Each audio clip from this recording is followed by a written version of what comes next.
आपसे कहा कि हम सोलर सिस्टम में आपकी कक्षा 6 से ये शुरू हो जाता है ना, कक्षा 6 से आपकी 12वीं कक्षा आता है भूगोल में आप इन चीज़ों को देखते हैं। तो सबसे पहले हम भूगोल में किसी विषय के बारे में जानना चाहते हैं तो हम तारे और ग्रहों के बारे में जानते हैं। ठीक है, ये हमने क्या बना रखा है, ग्रहों का, तारों का और जो हमारी खगोलीय पिंड होते हैं उनका एक प्रतिरूप बना रखा है, मॉडल बना रखा है। इसको आप जाके देखने के बाद अपने विद्यालय में खुद बना सकते हैं। क्या बनाना है, क्या क्या चीज़ें। देखो, हमें किताब में एग्जाम के पास होने के लिए और अपनी जानकारी के लिए बहुत सारी चीज़ें याद करनी पड़ती है और देखनी पड़ती हैं। तो उनको सिंपल तरीके से कैसे याद किया जा सकता है, समझा जा सकता है, वो हमने यहाँ पे दिखा रखा है। यहाँ पे जो है रेड कलर में आपको दिख रहा है, ये किसका प्रतिरूप है, सन का, सूर्य का प्रतिरूप है। और इसके चारों ओर जो ये 8 हमें दिखाई दे रहे हैं ऑब्जेक्टिव, ये क्या है, हमारे ग्रहों के उदाहरण है। ठीक है, हमारे ग्रह बनवाना चाह रही हूँ आपकी 8 ग्रह है। ठीक है, तो 8 ग्रहों के हमने यहाँ पे एग्जांपल बना रखे हैं, सन को बीच में रखा हुआ है। ठीक है, ये क्या है, हमारे सोलर सिस्टम का प्रतिरूप है। गौर से देखना। अब आप देखेंगे कि आपसे पूछा जाता है कि हमारा जो ब्रह्मांड है, इस ब्रह्मांड में हमारा जो सूर्य तारा है उसमें एक गैलेक्सी है जिसको हम मिल्की वे कहते हैं। ये हमने जो बना रखा है, किसका बना रखा है, मिल्की वे का बना रखा है। मिल्की वे में हमारा जो सौर मंडल परिवार है उसमें ये सूर्य है और सूर्य के चारों ओर जो है 8 ग्रह परिक्रमण कर रहे हैं, परिक्रमण और परिभ्रमण कर रहे हैं। रिवोल्यूशन और रोटेशन बोलते हैं ना, घूर्णन और परिभ्रमण जिसको बोला जाता है।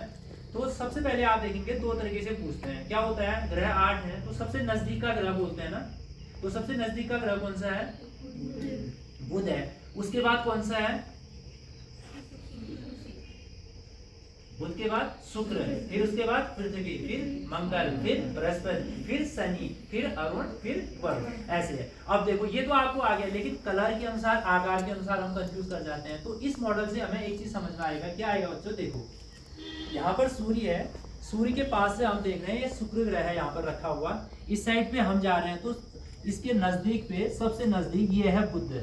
अब इसको देखेंगे तो आपसे कभी कभी पूछा जाता है कि बुध ग्रह का कलर कैसा है, तो मरकरी ग्रे कलर का है। देखो देख लो वहाँ पे, वो बुध ग्रह जो हमारा ग्रे कलर का है, जो धूसर या भूरा कलर जिसको बोलते हैं, उस कलर में इसमें रखा गया है।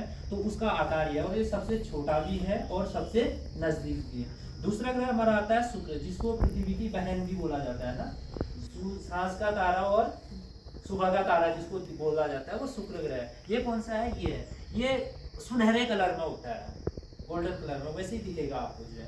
तीसरा आता है हमारा फिर पृथ्वी, देख रहे हैं आप वहाँ पे, वो कैसे है, ग्रीन कलर में दिखाई देती है, हमें जो है नीले कलर में दिखाई देती है, वो पृथ्वी है। और उसके साथ एक छोटा सा और रखा हुआ है, वो क्या है, नेचुरल सैटेलाइट है, जो क्या है, प्राकृतिक उपग्रह बोलते हैं। कौन सा है पृथ्वी का प्राकृतिक उपग्रह, चंद्रमा।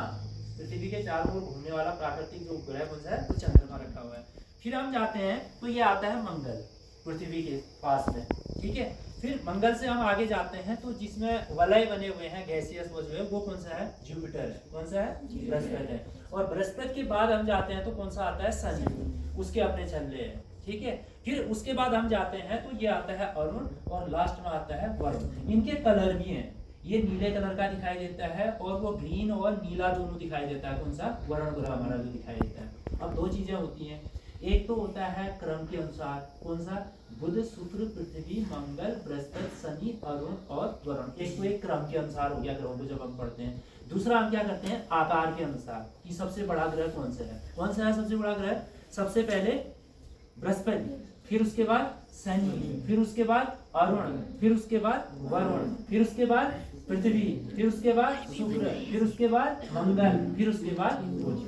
ये आकार के अनुसार होगी। तो इसको देखने के बाद आप ये कल्पना कर सकते हो कि हमारे ग्रहों का जो रंग आकार है किस किस रूप से है, वो क्यों ऐसा दिखाया जाता है। दूसरा आपको ये दिख रहा है ना, ये आसमान में चमकते हुए तारे दिखाई दे रहे हैं। ठीक है नहीं, जब हम आसमान में देखते हैं, और ये जो ये बीच में बड़े बल्ब दिख रहे हैं आपको, ये किसका आकार होता है, ये ब्रह्मांड जो है हमारा असंख्य गैलेक्सियों से बना, अरबों खरबों गैलेक्सियों से मिलकर बना हुआ है। ये ब्रह्मांड में चलने वाली, विचरण करने वाली, परिक्रमण और परिभ्रमण करने वाली गैलेक्सीज है। और इन गैलेक्सी में ही क्या बनते हैं, स्टार बनते हैं, तारे बनते हैं, और तारों से ही क्या बनते हैं, हमारे ग्रहों का निर्माण होता है। अभी तक ज्ञात ये है कि सूर्य एक तारा है जिसका अपना एक सौर परिवार है। इसके नजदीक में एक तारा और है जिसको क्या बोला जाता है, प्रैक्सिमा सेंचुरी बोला जाता है। इस ब्रह्मांड में न जाने अभी कितने अनंत सौर परिवार हैं, अभी जानकारी प्राप्त नहीं है। अभी हमें सिर्फ ये जानकारी है कि हमारा एक सूर्य है, उसके 8 ग्रह हैं, उसमें एक पृथ्वी है जिसमें जीवन पाया जाता है। ठीक है नहीं, ये इसको समझ रहे हैं ना, समझ गए। अब दूसरा क्या देखा होगा बच्चों, आपको दिखा है बेटा दूसरा, आपको समझ में आ रही मेरी भाषा, समझ रहे हो ना, आपकी मैम समझाती जैसे वैसे समझ रहे हो ना, ठीक है। जहाँ पर नहीं आएगा फिर मैम से बोलेंगे हम, वो मदद करेंगे हमारी, ठीक है।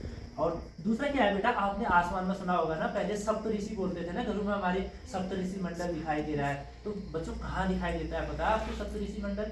सप्तऋषि मंडल उत्तरी गोलार्ध के बारे में हम बात करते हैं। जब हमें ध्रुव तारे को देखना होता है तो ध्रुव तारे को देखने के लिए हम किसकी मदद लेते हैं? किसकी? सप्तऋषि की। सप्तऋषि में कौन कौन से हैं ये ग्रह हमने इसमें दे रखे हैं, इसके साइंटिफिक नेम भी दिए हुए हैं, और वैसे भी जैसे कौन कौन से दिए हैं ये हैं, ठीक है, ये दबा हुआ है इससे। तो अल्फा बीटा गामा ऐसे करके इनके नाम दिए गए हैं। वैसे अगर हम देखेंगे जो भारतीय परंपरा के अनुसार ऋषि मुनि है उनके नामों पर इसको क्या कहा गया है? सप्तऋषि तारामंडल।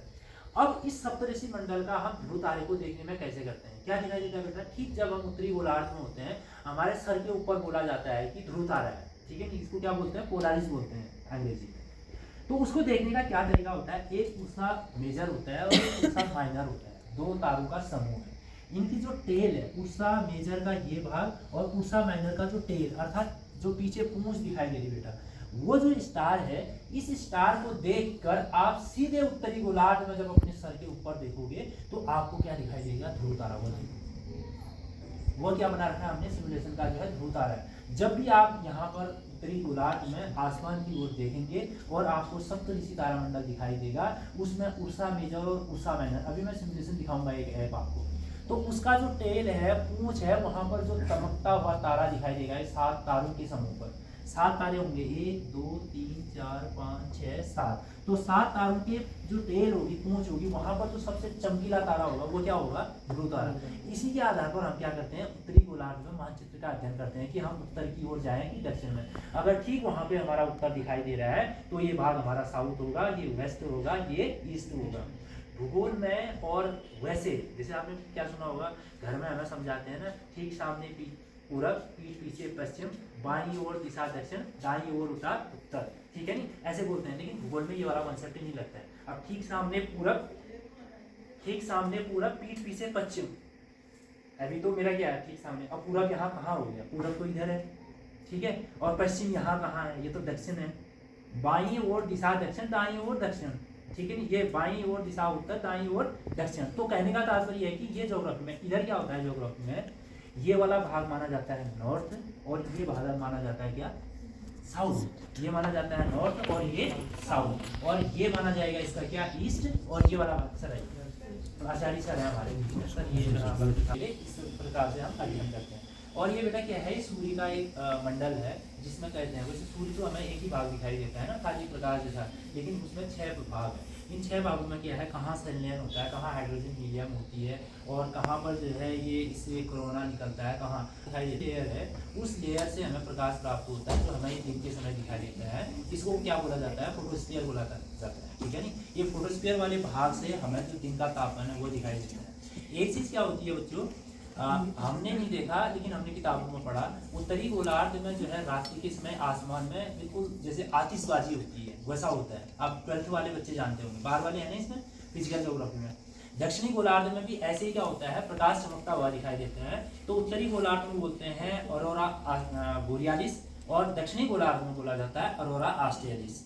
दक्षिणी गोलार्ध में जब वायुमंडल में चमकते हुए जो है आतिशबाजी दिखाई देती है, वो क्यों होती है? जब ये सौर ज्वालाएं पृथ्वी के वायुमंडल में आती है तो घर्षण के कारण जलती हुई दिखाई देती है। तो इसको बोलते हैं ऑस्ट्रेलियाइस, और ऊपर बोलते हैं बोरियालिस, ठीक है। तो ये चीज़ें इसमें बताई गई हैं। और दूसरा क्या है, जैसे अगर नॉर्मली आप हिमालय को देखते हैं, आप खाली कह सकते हैं ये पहाड़ है, लेकिन भूगोल और समाज विज्ञान शिक्षक के रूप में जब आप जानना चाहेंगे तो आपको पता होना चाहिए कि जो ये हिमालय हमारा दिखाई देता है गढ़वाल और कुमाऊं का, कहाँ से दिखाई देता है? नंदा देवी घुमटी से लेकर त्रिशूल पर्वत, मैकतोली और नंदा खाट, आगे राजरंबा, पंचाचूली और एप्पील, तो पूरे पर्वतों के नाम आपको पता होना चाहिए। हम मैडम को ये फोटोग्राफ दे देंगे, उसमें आप याद करिए, जब अपनी छत से देखते हैं तो पंचाचूली की श्रेणी सामने दिखाई दे रही है, 5 पर्वतों का जो एक श्रृंखला है उसमें अलग अलग माउंटेन की रेंज है। ऐसे ही नंदा खाट और त्रिशूल पर्वत है। और आपको कभी प्रश्न आता होगा ना कि उच्च हिमालय क्षेत्र में लोग कैसे रहते हैं करके, देखो हमारे जनपद पिथौरागढ़ का एक फोटोग्राफ है ऊपर जो है, उसमें ये जो हमारा धारचूला का कुटी गांव है, जो क्या पता है आपको? फाफर बोलते हैं, गेहूं की एक प्रजाति होती है, और उसी का वो जो है रोटी इत्यादि भी बनाते हैं। तो वहाँ पर देखिए उसमें बर्फ पड़ी हुई है और याक और झप्पू से वहाँ पर कृषि, जैसे हम बैल से करते हैं ना यहाँ पर, वहाँ पर याक और झप्पू होता है जो है, उससे कृषि कार्य करते हैं और इस तरह से खेती की जाती है। और आपने वो